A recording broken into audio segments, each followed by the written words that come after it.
Baik, assalamualaikum warahmatullahi wabarakatuh. Bertemu lagi dengan Ibu hari ini untuk mata pelajaran kelas 8 yaitu tentang teks eksposisi ya, yang mana nanti akan Ibu sedikit jelaskan tentang pengertian dari teks eksposisi itu sendiri. Nah, untuk pertemuan hari ini itu ada jadi nanti kita tuh belajarnya tentang apa sih pengertian dari teks eksposisi, kemudian juga ada nanti bagaimana sih memahami unsur-unsur dari teks eksposisi itu seperti apa, kemudian ada juga eee, fakta, kemudian gagasan, lalu ada mengetahui kebahasaannya, kemudian juga struktur membuat isi teks eksposisi gitu ya. Kemudian, untuk selanjutnya yang pertama yaitu kita masuk ke pengertian teks eksposisi ya. Untuk teks eksposisi itu yaitu jenis pengembangan paragraf dalam penulisan di mana isinya ditulis dengan tujuan untuk menjelaskan atau memberikan pengertian, dengan gaya penulisan yang singkat, akurat, dan padat.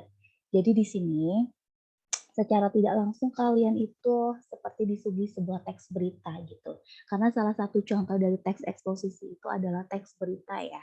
Nah, kemudian yang pengertian kedua itu, teks yang berisi sebuah informasi yang berupa gagasan, pendapat, dan fakta yang bertujuan untuk memberikan sebuah informasi pengetahuan kepada kita, kepada si pembaca mengenai, eee, sesuatu hal gitu. Jadi misalnya akan dibahasnya itu apa, apakah, sebuah oh iya nanti itu, contohnya lain itu seperti artikel gitu ya, esai, seperti itu. Jadi tidak hanya teks berita saja gitu ya.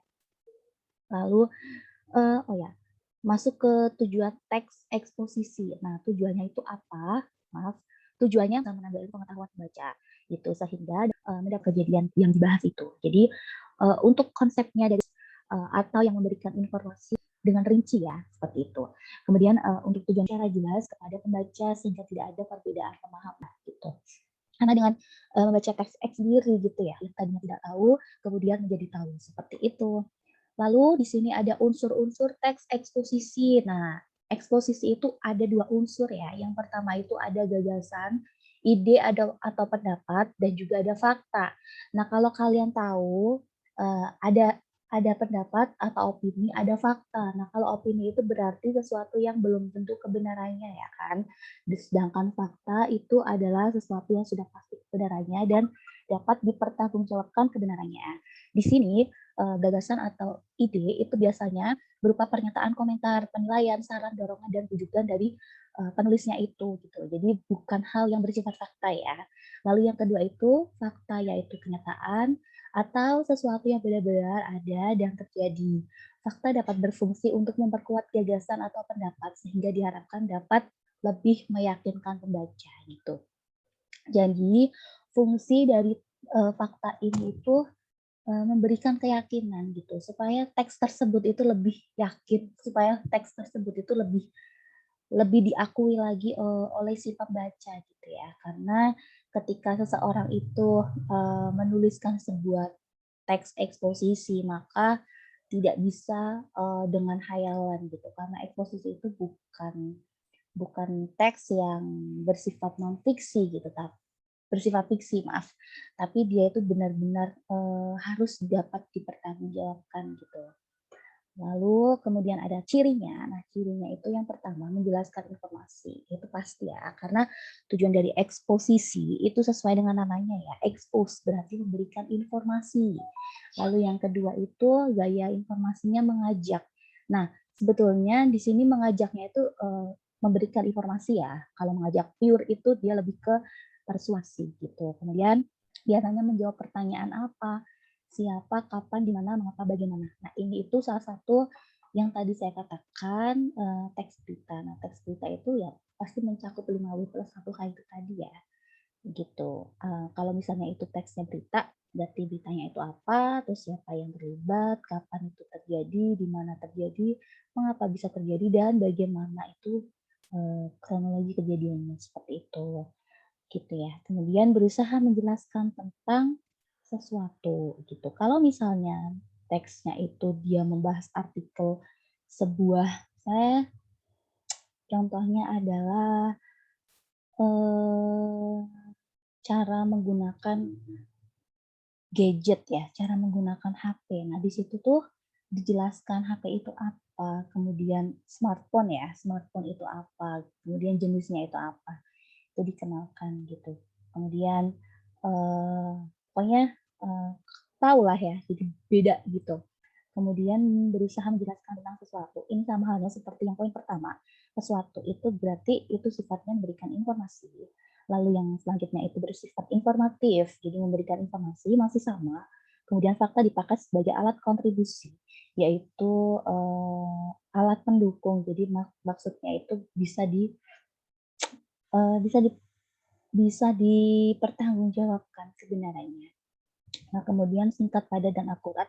Karena dalam teks eksposisi itu harus bahasanya singkat, padat, dan akurat, tidak bisa bertele-tele gitu ya. Jadi harus jelas juga maknanya, bahasanya dipakai juga bisa dipahami dengan baik. Lalu berusaha menjelaskan sesuatu masih sama ini ya. Jadi secara tidak langsung dari semua ciri-ciri ini tuh kesimpulannya intinya adalah eksposisi itu ciri-cirinya memberikan informasi dan mengandung sebuah fakta gitu ya. Seperti itu. Nah, yang paling penting lagi itu penyampaiannya secara lugas. Penyampaiannya secara lugas, tidak bertele-tele yang tadi saya katakan. Dan dalam eksposisi itu dia memakai bahasa baku, tidak bisa menggunakan bahasanya itu santai seperti itu. Lanjut, ini adalah ciri kebahasaan teks eksposisi.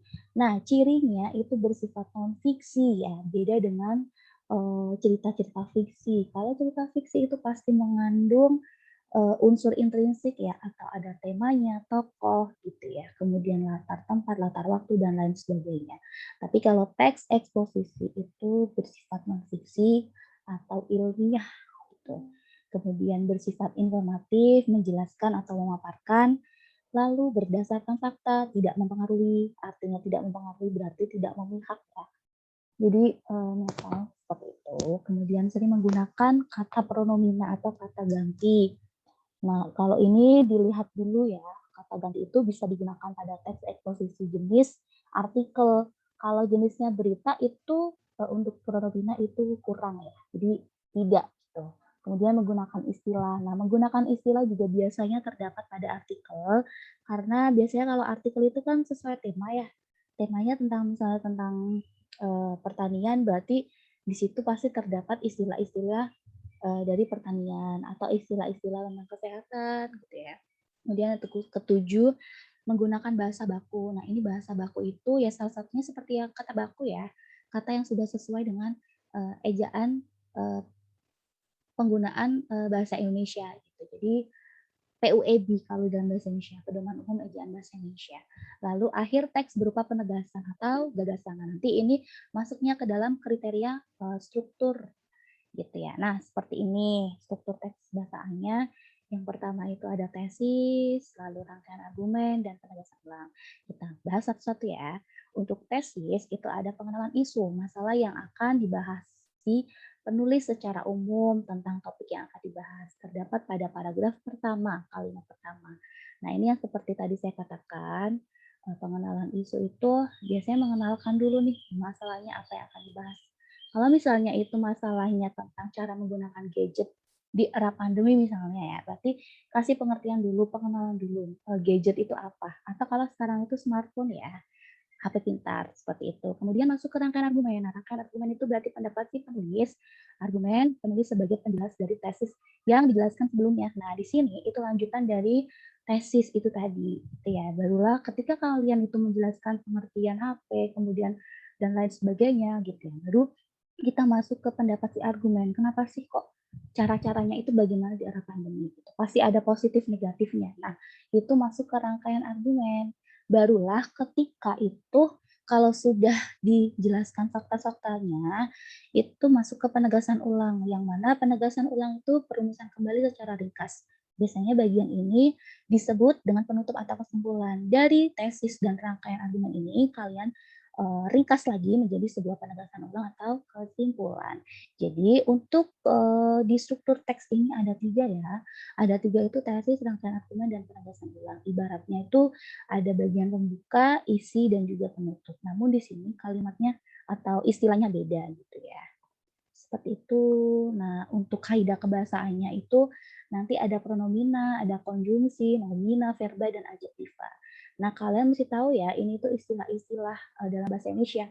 Kalau pronomina itu adalah kata ganti orang, kata ganti. Kata ganti itu bisa ada kata ganti orang, kata ganti benda gitu ya, atau kata ganti penunjuk gitu. Nanti untuk contoh-contohnya untuk pembahasan berikutnya ya. Kemudian ada konjungsi. Konjungsi itu adalah kata hubung. Nah, kata hubung itu ya nanti yang bisa menghubungkan kalimat yang satu dengan kalimat lainnya seperti itu.